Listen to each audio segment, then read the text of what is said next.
বর্তমান দুনিয়ায় সবাই স্বার্থপর, একমাত্র আমি সরলতা নিয়ে বসে থাকি, বারবার হোঁচট খাই।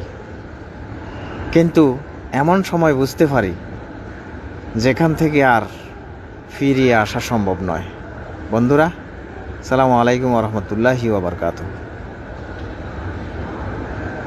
আল্লাহ বলেছেন, রিজিকের তালাশে বেরিয়ে পড়ো। আলহামদুলিল্লাহ, আল্লাহর নাম লই রওনা করছি। বিমানের সামনে এখন সিরিয়াল ধরে দাঁড়িয়ে আছি।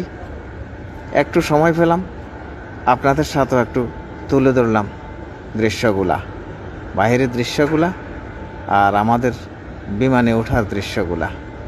আস্তে আস্তে ছোট্ট পরিসরে যতটুকু সম্ভব, কিন্তু এটা ধারণ করে রেখেছিলাম অনেক দিন আগেই। আজকে মন থেকে চাইলাম আপনাদের সাথে একটু শেয়ার করি, সেই হিসাবে তুলে ধরলাম। ভালো মন্দ সবাই সবার অবস্থান থেকে একটু লাইক কমেন্ট করবেন। এইমাত্র বিমানে উঠে বসলাম। আমাদের এই ফ্লাইটটা মাস্কট এয়ারপোর্টে 6 ঘন্টা ট্রানজিট করবে, বিরতি করবে। এই দেখেন, এখন মাস্কট এয়ারপোর্টে পৌঁছে গেছি। আলহামদুলিল্লাহ, সবাই দোয়া করবেন। ফি আমানিল্লাহ। আল্লাহ হাফেজ।